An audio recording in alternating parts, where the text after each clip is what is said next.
اللہم صلی علی محمد و آل محمد و اجل فرج آل محمد۔ تمام مومنین و سامعین، السلام علیکم یا علی مدد۔ آج ہم آپ کو بتانا چاہتے ہیں کہ نماز میں سب سے پہلے تکبیرۃ الاحرام کے لیے تکبیر بلند کرنا، جس کا واجبی سلسلے میں ایک دفعہ ادائیگی واجب ہے اور 7 مرتبہ تکبیر کہنا سنت مستحبی ہے۔ اس کے علاوہ ہم رکوع میں سبحان ربی العظیم و بحمدہ اور سجدہ میں سبحان ربی الاعلی و بحمدہ کیوں کہتے ہیں، کیا وجہ ہے اس کی؟ تو آئیے ہم آپ کو بتانا چاہتے ہیں ائمہ طاہرین علیہم الصلوۃ والسلام کی ذات بابرکت کے فرمان اقدس سے Hey there. کہ ان Subscribe to my channel تکبیرات and اور also press this bell icon. رکوع و سجود کے کلمات کی ادائیگی کی وجہ کیا ہے؟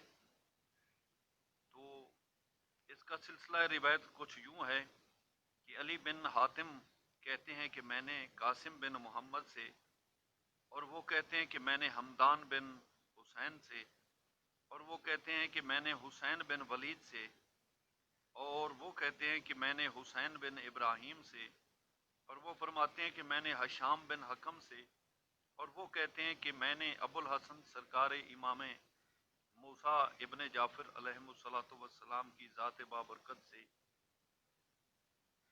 یہ سوالات عرض کیے، اور فرمایا کہ مولا آپ ہمیں بتائیے کہ یہ تکبیرات جو نماز سے قبل ہم کہتے ہیں اس کی کیا فضیلت ہے، کیا وجہ ہے، ایک مرتبہ کہنا واجب کیوں ہے اور 7 مرتبہ کہنا مستحب کیوں ہے؟ تو سرکار موسیٰ کاظم علیہ الصلوۃ والسلام کی ذات بابرکت نے فرمایا کہ اے بندگان خدا، نماز سے قبل تکبیرۃ الاحرام کے لیے ایک مرتبہ تکبیر کہنا اس کی حمد و ثنا اور اس کی کبریائی اور اس کی وحدانیت و الوہیت کا اقرار کرنا ہے کہ پروردگارہ، میں سیدھا کھڑے ہو کر تیری طرف جستجو کیے ہوئے خشوع و خضوع کے ساتھ اقرار ایمانی کرتا ہوں کہ تیری ذات بابرکت سب سے اعلیٰ و افضل ہے، اور 7 مرتبہ کہنے کا مطلب یہ ہے کہ ایک مرتبہ سرکار محمد مصطفیٰ صلی اللہ علیہ وآلہ وسلم کی ذات بابرکت کے ساتھ سرکار حسین علیہ الصلوۃ والسلام نماز ادا کر رہے تھے، جو سرکار حضور کریم ختمی مرتبت کی داہنی جانب کھڑے تھے۔ تو سرکار رسول کریم پاک شہنشاہ نے سرکار حسین بادشاہ کے لیے یہ 7 مرتبہ تکبیریں کہیں، جس سے سرکار حسین بادشاہ بھی رمانی کے ساتھ اپنے جد اکرم کی طرح بیان کرتے رہے، اور لوگوں میں یہ متجسس خیالی ہونے لگی کہ اتنی فصاحت و بلاغت ایک بچے میں کیسے آ گئی۔ بہرحال یہ تو وہ ذات ہیں جن کے لیے سوچنا یا متجسس ہونا یا تحقیق یا شک و توقف و علم میں پڑ جانا یہ ایک خام خیالی ہے، لیکن ہم اس سلسلہ روایت کو آگے بڑھاتے ہیں۔ تو سرکار امام موسیٰ کاظم علیہ الصلوۃ والسلام نے فرمایا کہ نماز میں 7 مرتبہ تکبیر کہنا افضل ہے، اور رکوع میں سبحان ربی العظیم و بحمدہ جو کہا جاتا ہے اور سبحان ربی الاعلی و بحمدہ سجدے میں کہا جاتا ہے۔ تو سرکار نے فرمایا کہ اے ہشام سنو، اللہ تعالیٰ نے 7 آسمان، 7 زمین اور 7 حجاب خلق فرمائے۔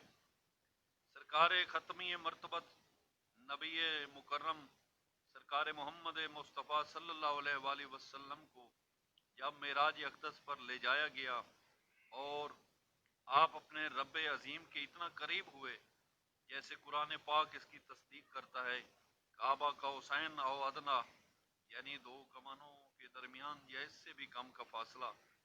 تو اللہ کے حجابوں میں سے ایک حجاب جب اٹھایا گیا تو سرکار رسول کریم نے تکبیر کہی اور وہ کلمات کہنے لگے جو نماز کے افتتاح میں کہے جاتے ہیں۔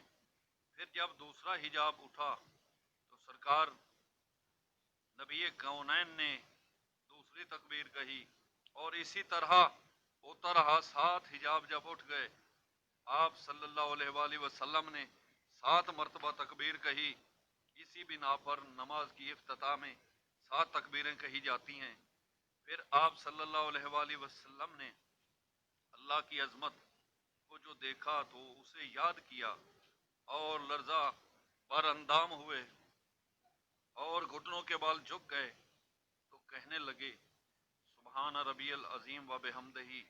اور جب رکوع سے سیدھا کھڑے ہوئے تو دیکھا کہ اس بارگاہ عظیم کا مقام تو اس سے بھی زیادہ اعلیٰ اور افضل ہے.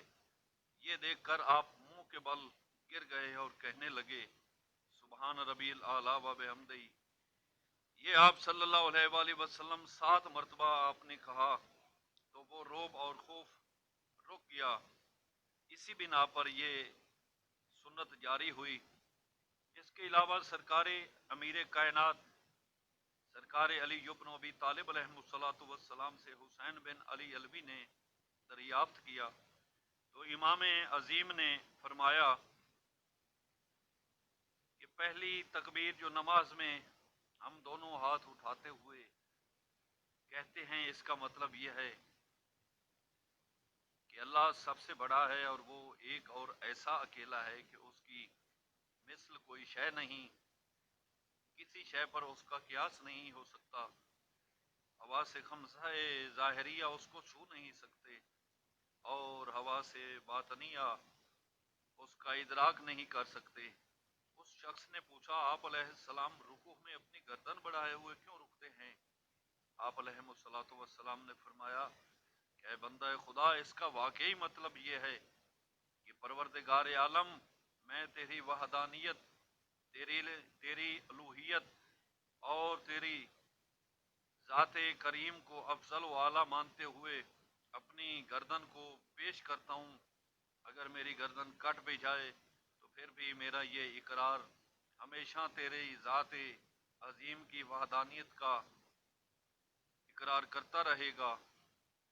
اس کے علاوہ تیسری روایت یہ ہے کہ احمد بن ادریس کہتے ہیں کہ میں نے یوسف بن حارث سے، اور وہ کہتے ہیں کہ میں نے عبداللہ بن یزید مقری سے، اور وہ کہتے ہیں کہ میں نے موسیٰ بن ایوب غافقی سے، اور وہ کہتے ہیں میں نے عقبہ بن عامر جوہنی سے. انہوں نے بیان کیا کہ جب فسبح باسم ربک العظیم، بس تو اپنے عظمت والے پروردگار کے نام کی تسبیح کیا جا.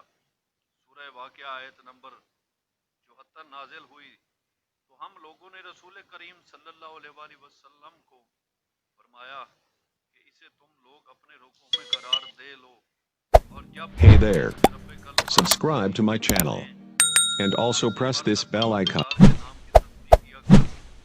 سورہ اعلیٰ آیت نمبر 1 نازل ہوئی تو ہم لوگوں سے رسول کریم صلی اللہ علیہ وآلہ وسلم نے کہا کہ تم لوگ اسے سجدے میں قرار دے لیا کرو. تو یہ ہیں وہ اسباب جو ہم تکبیر کہتے ہوئے بیان کرتے ہیں اور رکوع و سجود کے کلمات کے اسباب آپ کو بتائے. تو پروردگار عالم ہمیں اس علمی سلسلے کو مزید بیان کرنے کی توفیق عطا فرمائے. آمین بحق محمد وآلہ الطاہرین. اپنا خیال رکھیں، ہمیں اپنی دعاؤں میں یاد رکھیں.